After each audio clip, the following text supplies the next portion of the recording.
Στο σημείο αυτό να καλωσορίσουμε τον κύριο Μιχάλη Σπηλιώτη, λέκτορα του Δημοκρατίου Πανεπιστημίου Θράκης. Βρίσκεται κοντά μας στο στούντιο ζωντανιά. Καλησπέρα σας. Μαζί θα αναλύσουμε και θα περάσουμε λίγο στο τμήμα της παιδείας που απασχολεί κάθε κυβέρνηση. Θέλω λίγο να μου πείτε, κύριε Σπηλιώτη, τα πανεπιστήμια το τελευταίο διάστημα ήρθανε με έμφαση στο προσκήνιο, μεταξύ άλλων και λόγω του κυρίου Φορτσάκη, που χαρακτηρίστηκε πρίτανη στον ΜΑΤ. Ποια είναι η κατάσταση που επικρατεί σήμερα στην τριτοβάθμια παιδεία, με δεδομένο βέβαια πως δεν είναι και ιδεατά τα πράγματα και χρειάζονται παρεμβάσεις, εκπαιδευτικές παρεμβάσεις και όχι κατασταλτικές? Καταρχήν, ο κύριος Φορτσάκης υπήρξε πολιτικά ανακόλουθος, διότι λίγες μέρες πριν ανακοινωθεί ότι θα είναι στο ψηφοδέλτιο της επικρατείας, είχε συμμετάσχει σε διαμαρτυρίες, κάνοντας μάλιστα μια ανθρώπινη αλυσίδα για την υποβάθμιση των πανεπιστημίων και συγκεκριμένα του Καποδιστρίου, ΕΚΟΥ Πανεπιστημίου. Πώς λοιπόν ο ίδιος άνθρωπος που είχε συμμετάσχει και σε καταγγελία για αυτό το λόγο, δέχεται χωρίς κανένα όρο και προσφέρει στήριξη στο ψηφοδέλτιο της επικρατείας της κυβερνώσας παράταξης. Αυτό λοιπόν είναι λογικά άτοπο, είναι ανακόλουθο. Δεν είναι μόνο αυτό όμως. Στα μεν περιφερειακά ιδρύματα είχαμε την αποψήλωσή τους φέτος με τις μεταγραφές, κάτι που ενδιαφέρει την πόλη. Στα δε κεντρικά ιδρύματα είχαμε μια εισρωή φοιτητών χωρίς υποδομές. Και όχι μόνο δεν υπήρξαν οι απαραίτητες υποδομές, είδαμε τις αντιδράσεις πάρα πολλών σχολών, αλλά ένα χρόνο πριν είχαν αποψηλωθεί με την διαθεσιμότητα των διοικητικών υπαλλήλων. Ένα θέμα το ήμουνα στο Μετσόβιο, ως μεταδεκτορικός ερευνητής, ένα θέμα το οποίο πραγματικά συγκλώνησε τα κεντρικά ιδρύματα και τα έφερε σε αδυναμία λειτουργίας. Και άλλα προβλήματα.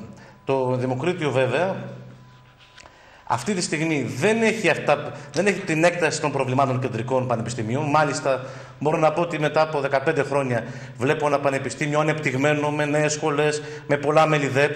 Βλέπω μια μεγάλη πρόοδο στο πανεπιστήμιο. Ωστόσο, εάν συνεχιστεί αυτή η κυβερνητική πολιτική, αναντήρητα θα υπάρξει πρόβλημα. Παραδείγματος χάρη, για να είμαι συγκεκριμένος. Αυτή τη στιγμή στο τμήμα πολιτικών μηχανικών είναι λίγο λιγότερα από 60 μέλη ΔΕΠ. Εάν συνεχιστεί ο ρυθμός αυτός συνταξιοδότησης και επειδή από το 2010 δεν προκυρήσονται νέες θέσεις και αυτοί οι οποίοι εξελέγησαν άργησε πάρα πολύ διορισμός τους, θα μείνουν κοντά στα 30 μέλη ΔΕΠ. Πώς θα μπορέσει λοιπόν να λειτουργήσει εύρυθμα η σχολή? Και αυτό δεν συμβαίνει μόνο στο Δημοκρίτιο, στο Πανεπιστήμιο Μετσόβιο ακριβώς το ίδιο. Στο Αριστοτέλειο έχουμε μεγάλο κύμα φυγής καθηγητών. Τι θα γίνει λοιπόν? Και ξέρετε κάτι, τα πανεπιστήμια είναι κάτι πολύ ευαίσθητο. Δεν μπορείς εύκολα να στήσεις ένα πανεπιστήμιο. Εάν λοιπόν συνεχιστεί αυτή η τάση και μετά από 5 χρόνια έχουμε εκλογή νέων μελών ΔΕΠ, θα υπάρχει σε μια ασυνέχεια. Θα είναι σαν να ξεκινάς ξανά πάλι από την αρχή, που είναι κάτι το ολέθριο. Χαρακτηριστικό της επίθεσης, και να μην μακρηγορώ σε αυτό, γιατί πολλά θα μπορούσαμε να πούμε, είναι ότι στο Εθνικό Μετσόβιο Πολυτεχνείο κουρεύτηκαν αποθεματικά, υπήρχαν τελικά χάσιμο χρημάτων, περίπου 38 εκατομμυρίων ευρώ. 38 εκατομμύρια ευρώ.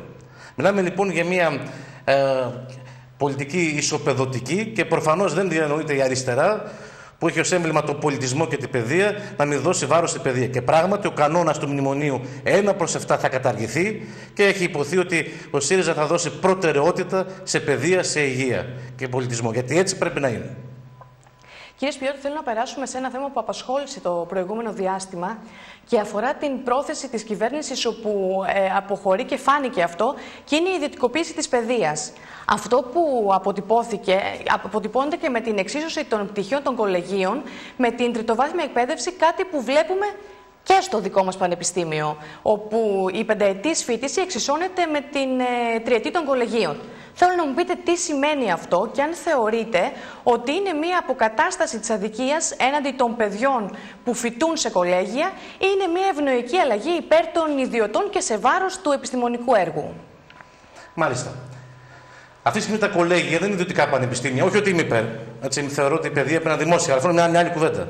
Δεν υπάρχουν αυτή τη στιγμή, κατά προσωπική μου άποψη, επαρκή κριτήρια λειτουργίας των κολεγίων. Ο ιδιοκτήτης μπορεί να είναι οποιοδήποτε, αρκεί να έχει λευκό ποινικό μητρό και κάποια διαθέσιμο ποσό χρημάτων. Ο διευθυντής ορίζεται από τον πρόεδρο του κολεγίου και όχι από δημοκρατικές διαδικασίες και τα προσόντα τα οποία απαιτούνται με βάση τον νόμο. για τα μέλη, για το διδακτικό προσωπικό των κολεγίων είναι ελάχιστα. Είναι δηλαδή ή πτυχίο ή μεταδιδακτορικό ή διδακτορικό. Για να είναι κάποιος καθηγητής σε ένα ελληνικό πανεπιστήμιο, μόνιμος, από λέκτορας και πάνω, πρέπει να έχει όχι μόνο διδακτορικό και δημοσιεύσεις, αλλά πρέπει να κριθεί. Και κρίνεται, αντίθετα από ό,τι λένε τα διάφορα παπαγαλάκια, πολλαπλώς. Για λέκτορας, για επίκουρος, για αναπληρωτής, και είναι συνεχώς υποκρίση. Πώς λοιπόν εξώνουμε τμήματα τα οποία έχουν τελείως άλλο επίπεδο λειτουργίας? Ο καθηγητής ουσιαστικά ορίζεται από τον ιδιοκτήτη, έτσι. Μπορεί να είναι κάποιος σοβαρός άνθρωπος, μπορεί να είναι και κυρία Νεοπλουτίδου, δεν ξέρω. Καθορίζει το πρόγραμμα σπουδών με τελείως μη διαφανής, με τελείως μη αντικειμενικό τρόπο. Δεν μπορεί λοιπόν να εξωθούν τα κολέγια με τα πανεπιστήμια, διότι έχουν εντελώς διαφορετικό προσωπικό. Και μάλιστα ούτε έχουν σαφή επαγγελματικά δικαιώματα. Προσπαθούν να γίνουν εξίσωση με το ζόρι. Δεν έχουν σαφή επαγγελματικά δικαιώματα και προσπάθησαν αυτό το θέμα σκανδαλωδώς να το λύσουν λίγο πριν τις εκλογές. Τα κολέγια όμως, εάν ισχύσουν, θα υποβαθμίσουν το βάθμια εκπαίδευση προς τα κάτω. Για ποιο λόγο? Όπως είναι τα πράγματα σήμερα, δεν έχουμε τίποτα να φοβηθούμε ποιοτικά από τα κολέγια τα ελληνικά ή. Όμως, με την οικονομική κρίση και με δεδομένο ότι ο μισός πληθυσμός κακός σε αυτή τη χώρα ζει στην Αθήνα, θα προτιμήσει να στείλει τα παιδιά του σε ένα περιφερειακό πανεπιστήμιο ή σε ένα κολέγιο που θα τελειώσει σε 3 χρόνια. Άρα λοιπόν τα κολέγια, με δεδομένη την οικονομική κρίση, απειλούν να υποβαθμίσουν το βάθμια εκπαίδευση. Και ειδικά τα περιφερειακά να τα φέρουν σε πολύ δύσκολη πανεπιστήμια, να τα φέρουν σε πάρα πολύ δύσκολη θέση. Είναι τελείως ανορθολογικός ο τρόπος που έγιναν τα κολέγια και κακώς δόθηκαν άδεια. Κακώς δόθηκαν άδειες. Δεν θα έπρεπε να είχαν δοθεί οι άδειες. Και η πίεση της κοινότητας είναι από τη στιγμή που δόθηκαν οι άδειες, γιατί δεν δίνονται επαγγελματικά δικαιώματα. Και ξέρω ότι ο ΣΥΡΙΖΑ θα κινηθεί σε εντελώς διαφορετική κατεύθυνση από τη σημερινή. Θέλω λίγο να μου πείτε, πριν μιλήσατε λίγο για το επιστημονικό προσωπικό, θέλω λίγο να μου πείτε ποια είναι η κατάσταση που επικρατεί σήμερα στο Δημοκρίτιο Πανεπιστήμιο, ό,τι αφορά και στο επιστημονικό προσωπικό, λίγο πιο αναλυτικά, αλλά και στις δομές και στις υποδομές του. Είμαι φετινός στο Δημοκρίτιο, έτσι δεν μπορώ να πω ότι ξέρω σε πλήρη έκταση. Μπορώ να πω όμως τα εξής. Έφυγα σαν φοιτητής το 2000 περίπου. Βλέπω ένα πανεπιστήμιο ανεπτυγμένο. Βλέπω τμήματα εντελώς ανανεωμένα. Παραδείγματος χάρη, βλέπω νέες σημειώσεις, βλέπω νέα βιβλία, βλέπω νέο κόσμο με δημοσιεύσεις. Είμαι στο τμήμα πολικών μηχανικών, βλέπω πραγματικά ένα δημοκρατικό τρόπο λειτουργίας και επειδή έχω κάποια μαθήματα επιλογής, συνεργάζομαι με παλιούς καθηγητές. Βλέπω πραγματικά ένα δημοκρατικό τρόπο λειτουργίας. Και θα ήθελα να πω κάτι άλλο.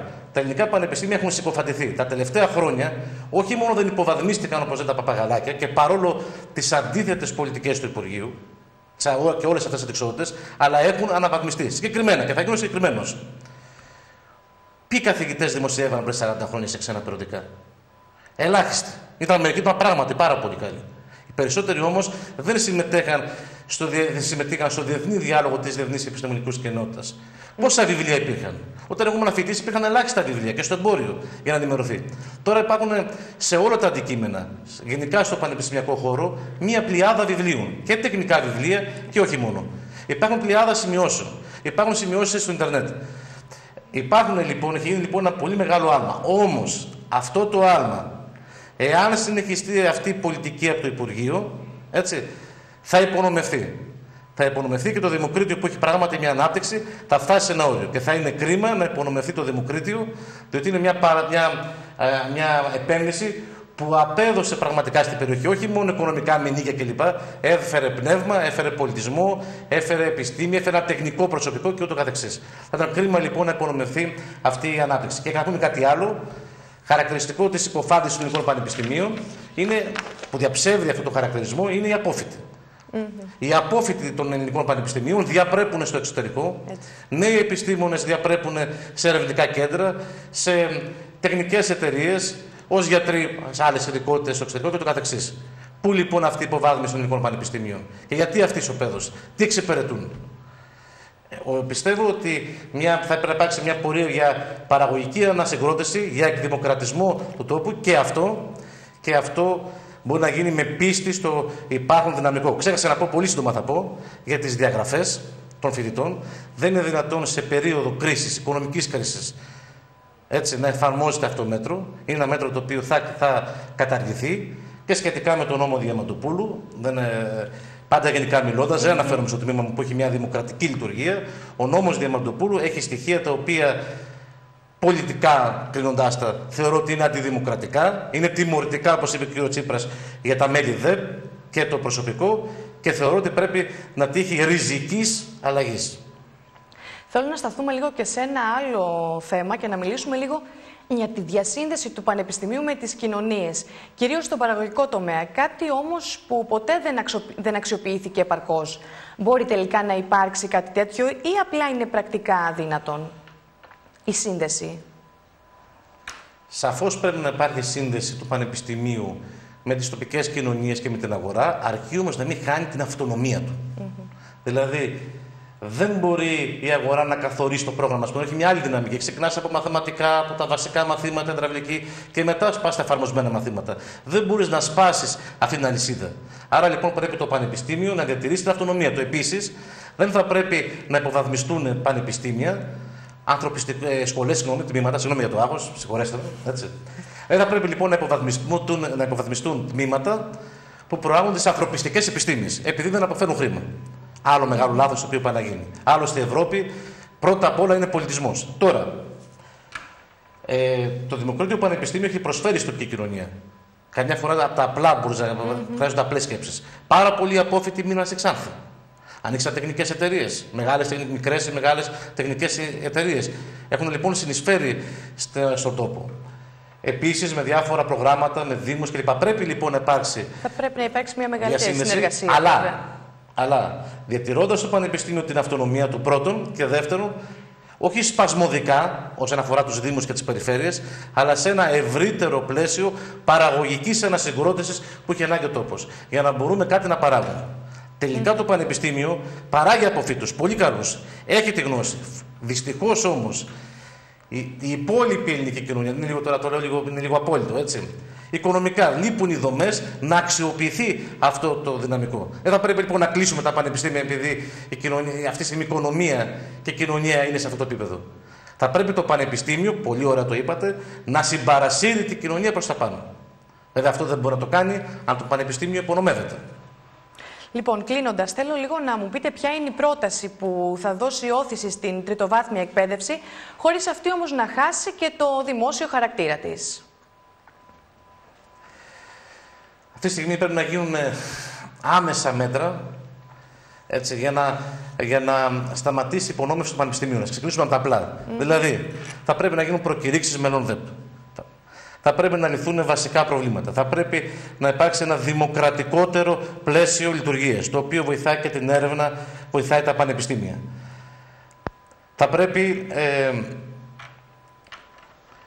Θα πρέπει επίσης να υποστηριχθούν δομές μέσα στο πανεπιστήμιο, οι οποίες προάγουν την έρευνα.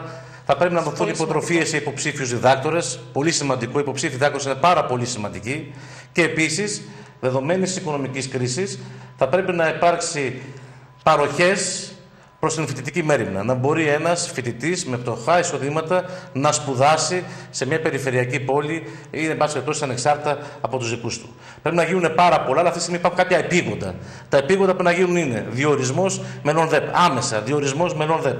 Δεύτερον, ενίσχυση των παραγωγικών δομών και εκδημοκρατισμός του θεσμικού πλαισίου των πανεπιστημίων. Και στήριξη οποιασδήποτε πρωτοβουλίας και χρηματοδότησης. Αυτή τη στιγμή στην Ευρώπη δίνονται τεράστια ποσά στα πανεπιστήμια. Ακόμη και η Αγγλία, το ίδιο το κράτος το αγγλικό, δίνει τεράστια ποσά στα ημικρατικά πανεπιστήμια.